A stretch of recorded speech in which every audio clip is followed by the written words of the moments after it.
Right now, it looks like any hope to prevent the nation from defaulting on its debts lies in the U.S. Senate, and that, my friends, is what passes for good news these days. We will get the latest from Washington and get the take also from inside the chamber where this whole mess began. Queens Congressman Gregory Meeks, he tells us if the other party in the House is ready to play ball. Then later, they came to D.C. this weekend in a spirit of civic pride and patriotism, and they brought their Confederate flags and their presidential slander along with them. It is now the time for moderates in the GOP to stand up to the Tea Party. Good evening, everybody, and a happy Columbus Day to you. Welcome to RFL. I'm Richard French, and thank you so much for joining us this Monday evening, October 14th. Now, speaking of Christopher Columbus, there were many who thought that he'd fall off the side of the world here when he set sail for the Americas back in 1492. Of course, that didn't happen. We are all still at risk, though, of falling off the side of the debt default as we approach the nation's borrowing limit fast approaching this Thursday. So, are we any closer to getting a deal done in D.C.? Well, as the hours have ticked off, there is some optimism, but trust me, it's of the cautious variety. Let's bring our senior political correspondent, Andrew Whitman. Fingers crossed? Fingers crossed slightly at this point, Rich, but let's start with the present mood in the New Yorker, one-upping that Columbus metaphor, putting on its cover a Halloween-themed Congress as a House of Horror cartoon. But what they're drawing may not be as scary as a real debt default. As for developments today, not quite progress, but perhaps at least a little progress towards making some actual progress. At least both sides are talking again. Scheduled afternoon White House meeting today for President Obama and Senate leadership postponed to give the senators more time to try to strike a deal. I'm very optimistic. I share his optimism. So what's holding up a possible deal? Senate Democrats are pushing to roll back sequester cuts, and Senate Republicans want a delay in the medical device tax in Obamacare, or we're hearing perhaps a delay in the employer mandate. Neither position sits well with the other party. There are also differences in the lengths of any budget that would reopen the government and raise the debt limit.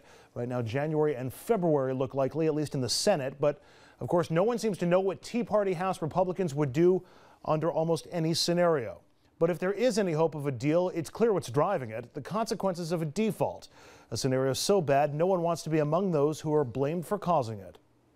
There are the three levels of economic threats if a debt deal isn't reached by Thursday. First are retirement savings and loans. Wall Street's top bankers and traders forecasting catastrophe. A rapidly spreading domino effect, starting with the Dow plunging 500, maybe even 600 points. Plus, loans will get more expensive and more difficult to get. Everything from buying a home to a car costing more. Second, our confidence. Already shaken by the shutdown, consumer sentiment now at a 9-month low.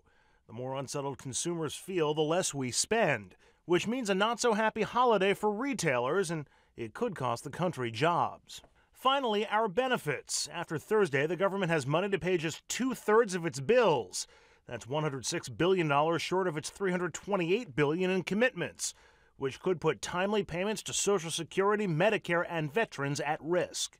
And some of those worries given a voice this weekend by the head of the International Monetary Fund, Christine Lagarde. If there is that degree of disruption, that lack of certainty, that lack of trust in the US signature, it would mean massive disruption the world over, and we would be at risk of tipping yet again into recession. The point is not to contract the economy by slashing spending brutally now as recovery is picking up. The other force driving efforts at a deal, plummeting poll numbers, especially for the GOP, now at an all-time low in several national polls. The result of so many people blaming them for the government shutdown, even more so than during the Newt Gingrich-led shutdowns of 1995 and 1996. Rich? Andrew, thank you. And for more, we're very pleased to be joined by Queens Congressman, the senior member of the House Financial Services Committee, Democrat Gregory Meeks. Congressman, thanks. You know, I think when people got up this morning, they probably figured they'd see the Dow down 300 or 400 points by the time they rang the bell. Instead, it was up, and I think that's in keeping with this cautious optimism that a deal will get done before Thursday. Are you as cautiously optimistic as it seems a lot of other folks? Well, I think that the market surely is. They can't believe that the Republicans would allow us to default on our debt. I'm cautiously optimistic. I'm optimistic that the Senate will get a deal done. Then the question comes, what will happen in the House? Because the House has seemed to be completely irrational. But I would be hopeful that the Speaker Boehner, should the Senate come up with an agreement and send a bill to the House, that Speaker Boehner, even if he can't deal with the irrational Tea Partiers, will put the vote on the floor. Because if you put the bill on the floor, because if you do that, it will pass. We've always said that if you had a clean CR bill on the floor, that Democrats and Republicans can vote on it, will pass. So I'm hopeful that by the Senate coming up with something, it will compel the Speaker to put it on the floor, and we'll vote it, and we'll vote positive for it. Give an idea to the folks at home. What are the big stumbling blocks with this? Forget all the madness and on the fringe on the outsides. What are the two big main hurdles you guys got to get over to reopen the government and avoid going over the debt limit precipice? Well, look, you got to first understand, Rich, when you say the hurdles, Democrats didn't put any hurdles. All Democrats ever asked for was, let's keep going. Let's continue to have a continued resolution so that government would stay open and we wouldn't furlough the 800,000 people. And let's raise the debt ceiling as had been done in the past so that we can continue our full faith and credit of the United States.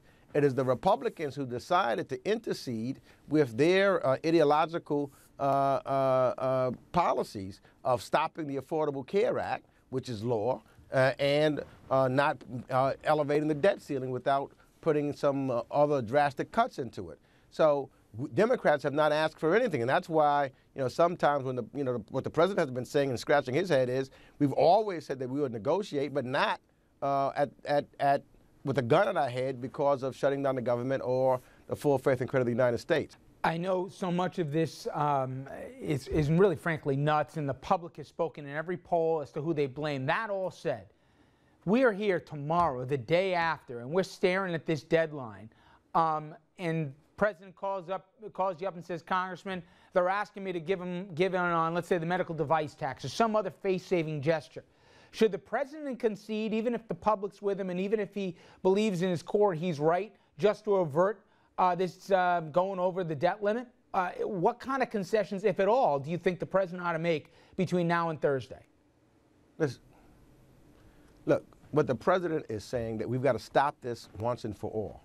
If you give in now, then 6 weeks, 8 weeks, 10 weeks, 2 months, 4 months, 6 months later, we're going to be right back at the same place, and they will try the same tactics again. You can't reward bad behavior with good behavior. So therefore, I think that the American people clearly see what the deal is, as well as a number of Republicans, moderate Republicans, who I think it is their time to stand up. So I would hope that once the Senate brings something over, that the Speaker then brings it to the floor and allow us to have a clear up and down vote. And the moderate Republicans have one other shot.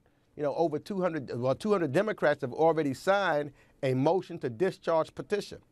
All we need is 18 or 17 Republicans, and there's at least 24 to 30 of the moderate Republicans who disagree with the Tea Partiers to sign on with us, which will then compel the bill to the floor. So I think that if the Speaker doesn't do the right thing for the country, then those moderate Republicans should do the right thing for the country and sign on to the motion of the discharge so that it compels the bill to the floor so that we can have a straight up and down vote. After all, isn't that what democracy is supposed to be all about, where everyone has a chance to vote his or her feelings, and thereby the bill either rises or falls based upon that vote?